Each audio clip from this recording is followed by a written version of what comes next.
Hello friends, this is Srilata and today we are going to discuss about Directive Principles of State Policy. What is Directive Principles of State Policy? It's basically constitutional instruction given to state. Directive Principles of State Policy are guidelines for the framing of laws by the government. Directive Principles are mentioned in Part 4 of the Indian Constitution from Article 36 to 51, and we have taken this Directive Principles from Irish Constitution.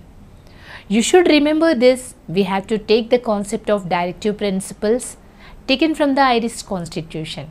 Directive Principles of State Policy. Dr. B.R. Ambedkar described these principles as novel features of the Indian Constitution. Directive Principles of State Policy denotes the ideals that the state should keep in mind while formulating the policies and enacting the laws. These are the constitutional instructions, or we can say the recommendations to the state in legislative, executive and the administrative matters. The directive principles are non-justiciable in nature. They are not legally enforced by the court for the violation.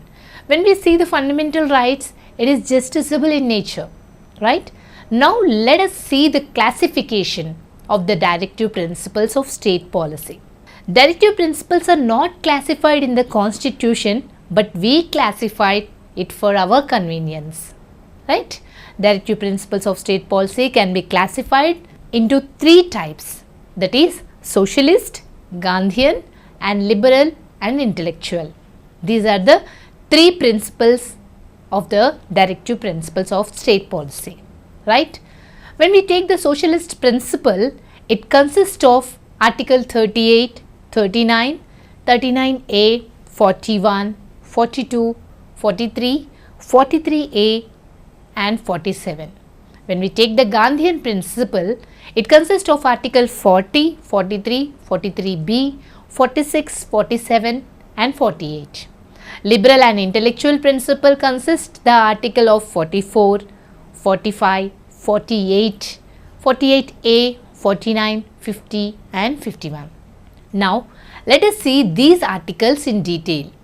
Socialist, Gandhian and liberal simply says SGL. Socialist, Gandhian, liberal, right? In a short form I am telling to you.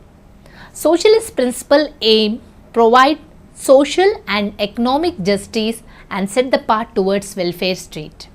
Gandhian principle is based on Gandhian ideology, like organize village panchayats and endow them with necessary powers and authority to enable them to function as a unit of self-government.